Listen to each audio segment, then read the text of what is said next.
I got my answer about Kody and the white sports car, too. I felt God talking to me. There's a lot of fun stuff that happened in that white sports car. This is the car I was driving when I first went public. Robyn definitely got her answer in that car. Like, seriously? We all know we all were definitely hooking up and just pretending to be all innocent while you were courting. Like, be for real, please. And speaking of pretending, remember her 69 comment? Classic. Makes me wonder how many late-night grocery store trips Kody and Robyn took while Mykeltis was babysitting. Don't worry, kids. We just need to grab some milk for breakfast and, a few dozen lemons. It might take a while to find lemons at 11 p.m., but we'll be back. Yeah, sure. Honestly, it must have been tough with Robyn's long legs, but she made it work. She knew exactly what she was doing, locking down that pencil so she could get her bills paid. Priorities, right? And this is the same woman who gave that ridiculously lame purity speech to the kids. Also, what kind of white sports car are we talking about here? The fact that these two grown adults didn't even bother measuring the car seems so staged. Like, I guess I'll just get out of the car. Oh wait, never mind. I'll just keep it. Classic. We've got so much to dive into today, so let's not waste any time. Let's jump straight into it. Hey everyone, what's up? It's Elena here, and welcome back to my channel Reality Nexus X. Why was Robyn eating that caramel apple like that? It honestly felt like Kody made that ridiculous bet with Meri. Something about not eating more caramel apples if she successfully pulled a Jenga block, just to subtly tell Robyn that she was devouring her apple in a way that was, let's say, visually aggressive. Because let's be real, we all remember how Kody felt about Christine and her nachos. And let's talk about the snack choice for a second. Sticky caramel apples, while playing a game that literally requires dry hands. Genius move. Almost as genius as Kody's attempt to get out of eating them entirely, because let's face it, he either thought they were disgusting, or they just didn't align with his delicate dead fish palette. No wonder Robyn shot him that look when he made the bet. Also, what is it with Robyn and her kids not knowing how to chew with their mouths closed? Watching them eat is like an ASMR nightmare, smacking, open-mouth chewing, and mid-bite conversations with food in full view. It's a miracle we didn't witness some full-on drooling or a dramatic slurp to keep everything from falling out. But hey, Robyn was just being seasonally festive during their totally normal family game night. Unlike Christine's side of the family, who, get together and talk about strippers. Meanwhile, Kody's family is wholesome. They eat delicious, homemade candy apples and play long-loved board games that were definitely not still in shrink wrap from their express delivery to the chateau. Because Kody is so family-oriented, obviously the majority of his kids and ex-wives must be lying. Oh, and can we just take a moment to appreciate the caramel apples being served on china plates? Nothing screams casual game night like breaking out the fine dining set for a sticky, handheld snack. I just don't get the Mykeltis hate. Seriously, why are people mad at her for wanting Robyn to be there? In the latest episode, it was pretty clear none of the OG 3 wives nor Kody showed up and gave her what she needed. Remember those early seasons when they all said they worried about her the most, calling her Curious George for being an overly inquisitive toddler? Then Robyn came along, and sure, maybe she manipulated a teenager. Shocking, I know. But why did it take a newcomer to step in and provide the support Mykeltis was looking for? She was just a kid herself, and Christine even let her live with Robyn and play nanny. Weren't all these women supposed to be moms to all the kids? If Christine is so close to all the children because she was the one actually present while the others worked, wouldn't the same logic apply to Robyn and Mykeltis? I don't get the outrage. Now, let me be clear. I don't care that Mykeltis likes Robyn. I doubt her siblings even care. What does bother me, though, is that Mykeltis and Robyn both seem to want their cake and to eat it, too. They want their own boundaries respected, but refuse to acknowledge or honor anyone else's. Take Mykeltis and Meri, for example. Mykeltis wants nothing to do with Meri and won't tolerate any defense of her. Cool, that's her right. But then, knowing full well the deep issues her siblings have with Kody and Robyn, she suddenly decides to play peacemaker. Again, fine. Wanting your family to mend is valid, but doing that while clearly picking sides, not so fine. And even worse, she's essentially invalidating her mom's and siblings' very real experiences with Kody and Robyn. If she wants to have relationships with them, great. Love that for her. But doing so while acting like her siblings are just making things up, and then claiming she just wants to bring the family back together. Girl, bye. Oh, and I know she's recently changed her stance, but this is exactly why you don't run your mouth on a public platform for years without fully understanding the situation, because now she's having to walk back those Patreon comments real quick. Mykeltis was always an Aerie. She needed more attention. If her parents said the sky was blue, she'd insist it was orange. Robyn needed an ally, so she went for the most vulnerable. Sound familiar, Meri? Mykeltis' whole deal isn't about kindness. She's just there. And I'd bet good money her behavior around Robyn was way different because she was trying to win her approval.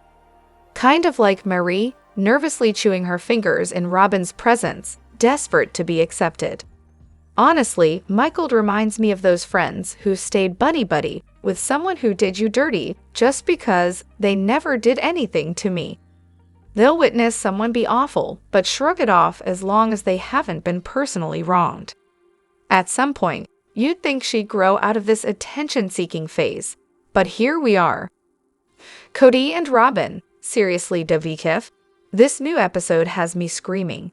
They are the definition of oxymorons, because they contradict themselves and they're morons. Kody wants to break up with Christine as friends so they can maybe, possibly, someday reconcile. Oh, you mean the woman you openly told you weren't attracted to? The one you basically discarded? How selfless of you.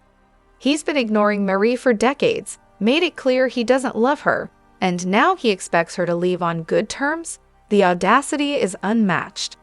He refuses to communicate with his kids about what's happening, but somehow little Aerie has decided Christine is the villain. And instead of wondering where she got that idea, Kody just nods proudly and calls it loyalty. Oh yes, because nothing says healthy parenting like having your youngest child validate your ego. Kody and Robyn are so wrapped up in their great love story that they don't even realize they've burned down the Poly family they supposedly wanted. Just chef's kiss levels of hypocrisy. And let's be real, Aerie is just repeating whatever she hears at home. Robyn thought she was throwing Christine under the bus, but really, she was just exposing herself. For people who claim to be so religious and righteous, mostly looking at you, Robyn, they sure do lie through their teeth at every given opportunity. Oh, and Kody? He still wants to be friendly with Meri while simultaneously trashing her on camera for the entire world to see. Genius move. He called her a terrible wife, lazy because she didn't cook and clean, as if Robyn does, and straight up admitted he never loved or was attracted to her. But sure, hold on to that fantasy where she magically wants you back. This episode was a total snooze fest. The only saving grace? Janelle. She single-handedly carried that painfully dull 45 minutes. Unfortunately, it was another one of those episodes, aka a Robyn/Mykeltis special. You know, the ones that feel like filler because they are filler. Endless, excruciating birth footage? Check. Forced family fun with caramel apples and Jenga? Check. A complete waste of time? Oh, absolutely. And can we talk about Brianna and Aurora? The way they looked devastated during Jenga, like they were one bad move away from a full-blown meltdown. Jenga, of all things. Seriously, I expected boredom, but this episode went above and beyond. Comment, I've been binging Sister Wives to catch up before diving into the new season, and I just finished season 15. One moment stood out like a neon sign of narcissism. Kody declaring that his own family is an obstacle to his personal goals. Wow. Just wow. This might be the most jaw-droppingly selfish thing he said. Well, aside from the time he admitted Christine grossed him out. And let's be real, the competition for his worst comment is fierce. Speaking of which, what do you think is the absolute worst thing he's ever said? I know I'm about to be reminded of some gems I've managed to block out. Blame yourself if I don't love you. That heartwarming moment when he told Isabel he hoped she doesn't turn into a bitter old woman just because he couldn't be bothered to show up for her surgery.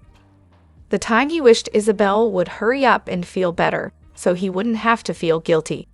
Oh, and let's not forget the classic, when he wished Meri would just go away.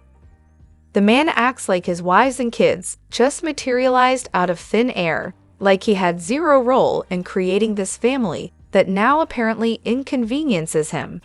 If they're in his way, that's on him. It reminds me of when parents say they gave up their leaves for their kids.